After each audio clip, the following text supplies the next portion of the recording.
Hello beautiful souls, मैं आप सबका स्वागत करती हूँ अपने इस चैनल पे जिसका नाम है डिवाइन सोल्जर। दोस्तों, आज का जो मैं वीडियो बना रही हूँ वो मैरिज टॉपिक के ऊपर बना रही हूँ, क्योंकि आप लोगों को इस चीज़ को भी उतना ही गहराई से समझना होगा जितना कि आप अपनी जर्नी के बारे में समझते हो, या अपने स्पिरिचुअल जर्नी के बारे में समझते हो, या जानते हो, या जानना चाहते हो। उतना ही आपको मैरिज के बारे में भी आपको जानना ज़रूरी है, क्योंकि जब हम इस जर्नी में चल रहे होते हैं तो हमको इस चीज़ को भी इस बिलीफ सिस्टम को भी, यानी कि मैरिज के बिलीफ सिस्टम को भी हमने कहीं ना कहीं ब्रेक करना होता है। क्योंकि जब हम अपनी 3D की सभी चीज़ों को, सभी सोच को जब हम ब्रेक करते हैं, तब हमारी जो सोल है वो ग्रोथ करती है। अगर हम उन चीज़ों को ब्रेक नहीं करते हैं, अपने बिलीफ सिस्टम को नहीं तोड़ते हैं, तो हम उन चीज़ों में फंसे रह जाते हैं, हम उससे आगे नहीं बढ़ पाते। और हमारा जो रीयूनियन वाला जो एक रीयूनियन जो होना होता है, उसको भी हम ना कहीं डिले कर रहे होते हैं। तो जो सबसे बड़ा इशू है ट्विन फ्लेम जर्नी में, वो है मैरिज। क्योंकि 3D में हर रिश्ते का जो अंत है उसको मैरिज ही बोला गया है। ठीक है। अब हमने जानना ये है कि हमने अपनी ग्रंथों में, कहानियों में और यानी कि पूर्वजों से यही सुना है कि मैरिज एक पवित्र रिश्ता है। ठीक है। ये जो मैरिज है ये 3D का एक 3D सिस्टम है ये। ठीक है। ये जो मैरिज है ये एक 3D सिस्टम है। पवित्र रिश्ता किसको बोला गया है वो हमने समझना है इस जर्नी में। ये जानना बहुत ज़्यादा ज़रूरी है, तभी आप अपने इस बिलीफ सिस्टम को ब्रेक कर पाओगे। ठीक है। तो हमने जानना है कि ये हमने किताबों में पढ़ा है, सुना है, पूर्वजों से भी सुना है। यानी कि हमने अपने टीवी कथाओं में भी देखा है कि जो एक पवित्र रिश्ता यानी कि किसको कहते हैं, ये चीज़ हमको समझनी है सबसे पहले। तो पवित्र रिश्ता मैरिज को, 3D में मैरिज को बोला जाता है, लेकिन कौन सी मैरिज, कौन सी मैरिज को पवित्र रिश्ता बोला जाता है? जो हम 3D में तय करते हैं अपने कार्मिक पार्टनर के साथ, जहाँ जहाँ वो पवित्र रिश्ते की बात हो रही है कि जिसमें एक एक एक कपल की मैरिज होती है, और वो जब एक टाइम उनका ऐसा आता है लाइफ में, तो वो एक दूसरे को डिवोर्स दे देते हैं और एक नई मैरिज में चले जाते हैं। तो क्या ये पवित्र रिश्ता है?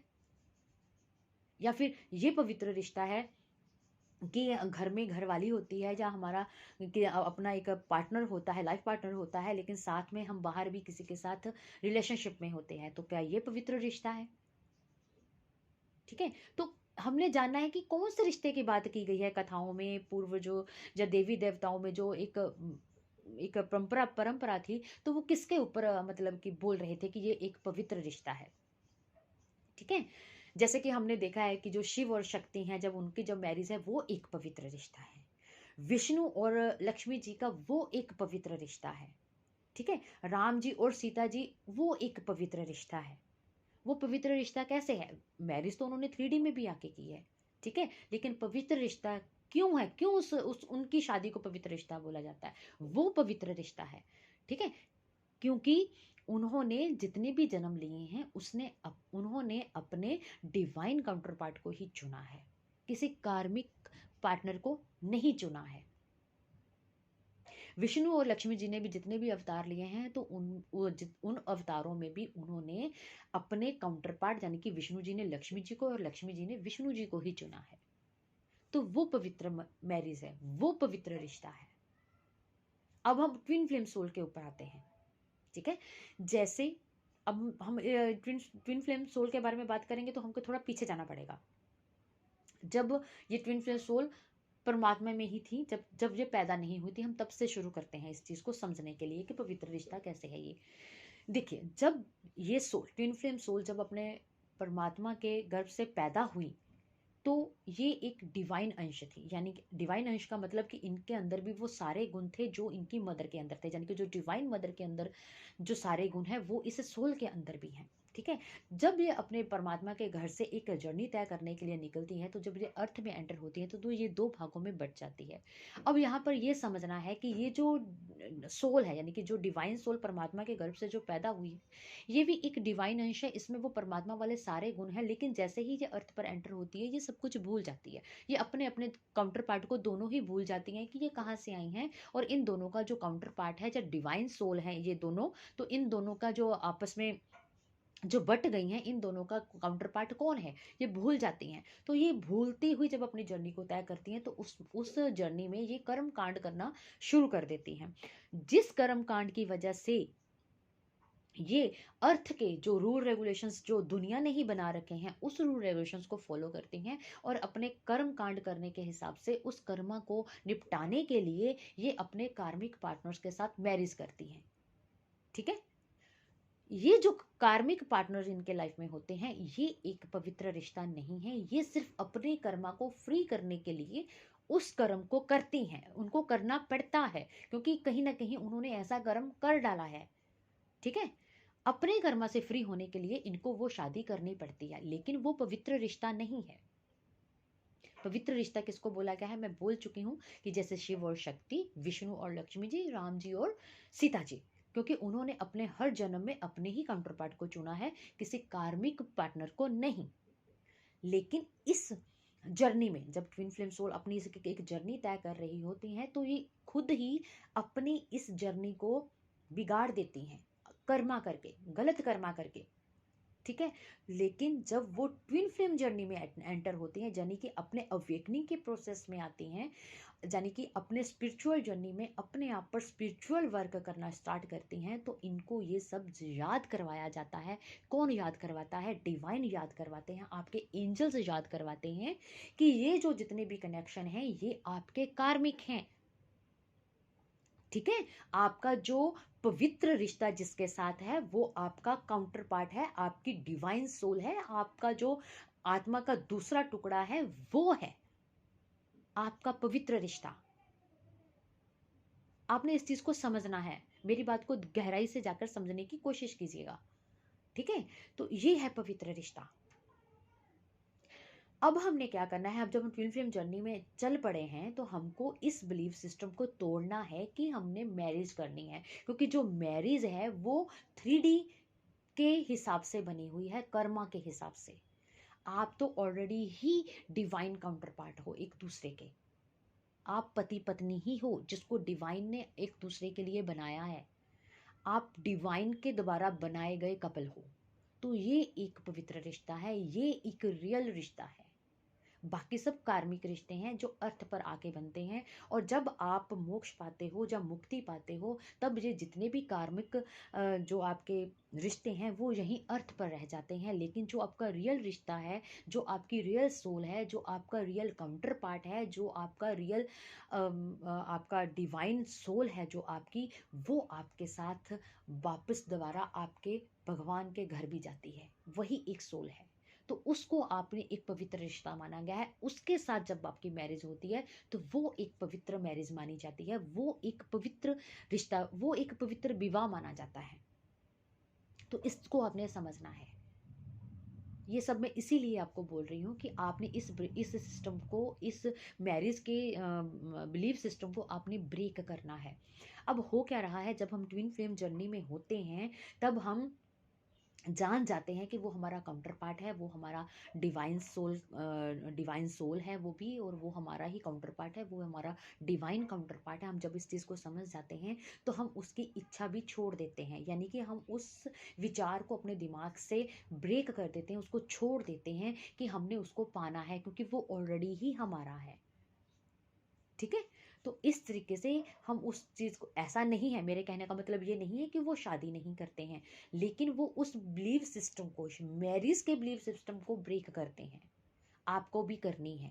एक स्टेज ऐसी आ जाएगी आपकी लाइफ में भी, अगर आप अभी उस स्टेज में नहीं हैं, लेकिन आने वाले टाइम में जैसे जैसे आपकी सोल ग्रोथ करेगी आप भी उस स्टेज में आ जाएंगे जिसमें आप अपने ट्विन के साथ मैरिज करने में बिलीव नहीं करोगे। मैरिज करने का मतलब वो जो बिलीव सिस्टम है कि मैरिज ही एक अंत है इस रिश्ते का, तो जब उस चीज़ को आप ब्रेक कर दोगे आपको पता चलेगा कि उसको हासिल करना या उसके साथ मैरिज करना मेरी जर्नी का मकसद नहीं है। मेरी जर्नी का मकसद है अपने परमात्मा को पाना, उसमें जाकर मर्ज होना। जब आप इस नज़रिए के साथ अपनी जर्नी में बढ़ते हो तब जो डिवाइन है आपको, देखिए, जब एक सोल एक भगवान के साथ एक रिश्ता बनाने की कोशिश करती है, उसको पाने की कोशिश करती है, तो पूरा यूनिवर्स और पूरे एंजल्स आप पर वर्क करते हैं कि आपको आपके परमात्मा के साथ मर्ज करवाया जाए। ठीक है, आपको आपके परमात्मा तक पहुंचाया जाए। तो जब आप इस सिस्टम के साथ, यानी कि अपने दिमाग को इस बिलीव सिस्टम के साथ आगे चलते हैं कि मुझे कुछ नहीं चाहिए, मुझे अपना भगवान चाहिए, मुझे अपने भगवान में जाकर मर्ज होना है, तब आपको कंप्लीट करने की कोशिश की जाती है आपके काउंटर पार्ट के साथ रीयूनाइट करके। इसमें आप कुछ नहीं कर रहे होते, आप सिर्फ अपने भगवान को पाने के राह पर चल रहे होते हैं। लेकिन भगवान को भी पता है कि आप आधे अधूरे मेरे तक नहीं आ सकते, इसलिए आपकी इच्छा को पूरा करने के लिए, यानी कि भगवान में मर्ज होने वाली इच्छा को पूरा करने के लिए आपके काउंटर पार्ट को आपके साथ मिलवाया जाता है, रीयूनाइट किया जाता है। तो फिर आप लोग 3D में उनके साथ मैरिज करते हो। लेकिन इस जर्नी में आपको मैरिज के बिलीफ सिस्टम को ब्रेक करना है, उसके साथ अपनी जर्नी में आगे नहीं बढ़ना है, इस सोच के साथ आगे नहीं बढ़ना है कि आपने उनके साथ मैरिज करनी है। ठीक है, तो ये सब डिवाइन का खेल है, वो अपने आप करवाते हैं ये सब कुछ। तो आपने इस चीज को छोड़ना है, मैरिज के बिलीफ सिस्टम को ब्रेक करना है। जब आप इस चीज को ब्रेक करोगे, जब आप रीयूनाइट हो जाओगे, तब आप मैरिज करते हो, लेकिन उस बिलीफ सिस्टम को छोड़ के,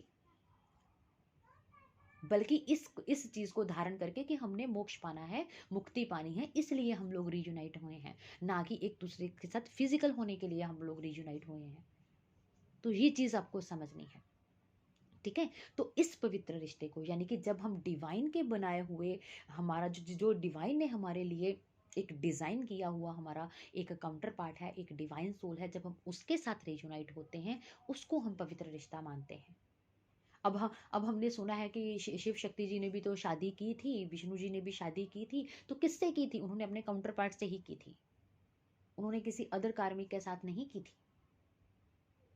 तो ये कहीं ना कहीं अर्थ पर हमने खुद ही इस सिस्टम को बिगाड़ा है अपनी पास्ट लाइफ में। तो ये हमें मौका दिया गया है कि हम अपनी इन प्रेजेंट लाइफ में हम उन सभी चीज़ों को सुधारें, उन सभी चीज़ों से ऊपर उठें। ये जो बिलीफ सिस्टम हमने एक तैयार कर रखा है ना, कि इस एज में शादी होनी चाहिए, लड़का छोटा या लड़की छोटी या लड़का बड़ा होना चाहिए, एक एज फिक्स की हुई है कि 25 का लड़का 22-23 की लड़की होनी चाहिए, है ना। तो ये जो सिस्टम है ना, जो बनाया हुआ है, ये अर्थ का ही बनाया हुआ है, हम लोगों ने ही अपनी पास्ट लाइफ में ये बनाया हुआ है। तो अगर हम कार्मिक मैरिज में हैं, तो अब वो देखिए, वो मैरिज आपकी डिवाइन मैरिज है, जब वो पवित्र रिश्ता है जिसको भगवान ने आपके लिए बनाया हुआ है, तो वो है आपका counterpart, divine soul, divine couple. ठीक है, ये नहीं है कि एक एक इंसान शादी कर रहा है और पवित्र रिश्ते में बंध गया, जो 3D में चल रहा है। अगर एक मैरिज उन्होंने शादी कर ली और उसके साथ वो निभा नहीं रहा, उसको तलाक लिया और अदर शादी कर ली, यानी कि एक पहले पवित्र रिश्ता बना लिया, फिर दूसरा पवित्र रिश्ता बना लिया, फिर तीसरा पवित्र रिश्ता बना लिया, ये कौन सा पवित्र रिश्ता है? या वो पवित्र रिश्ता है कि भी हाँ, घर में घरवाली है, या अपना आप जिसके साथ मैरिज हुई है वो पार्टनर है, और बाहर भी आप किसी रिलेशनशिप में है, तो क्या ये हमारा जो पवित्र रिश्ता है मैरिज का? नहीं। ट्विन सोल जो आपस में रीयूनाइट होते हैं, जब वो अपने अंदर शिव और शक्ति को जागृत करके मैरिज करते हैं, वो एक पवित्र रिश्ता है। जब वो अपने सारे अर्थ के बिलीफ सिस्टम को ब्रेक करके रीयूनाइट होते हैं, वो एक पवित्र रिश्ता है, क्योंकि उस टाइम उनको किसी भी चीज़ का लोभ मोह नहीं होता। ठीक है, इस चीज़ को आपने समझना है। तो आई होप आप समझे होंगे। तो आज का वीडियो बस इतना ही। Thank you so much. God bless you all. Take care, positive रहिए, पॉजिटिव सोच के अपने बारे में भी और अपनी जर्नी के बारे में भी। ठीक है जी, all the best. God bless you all. Take care.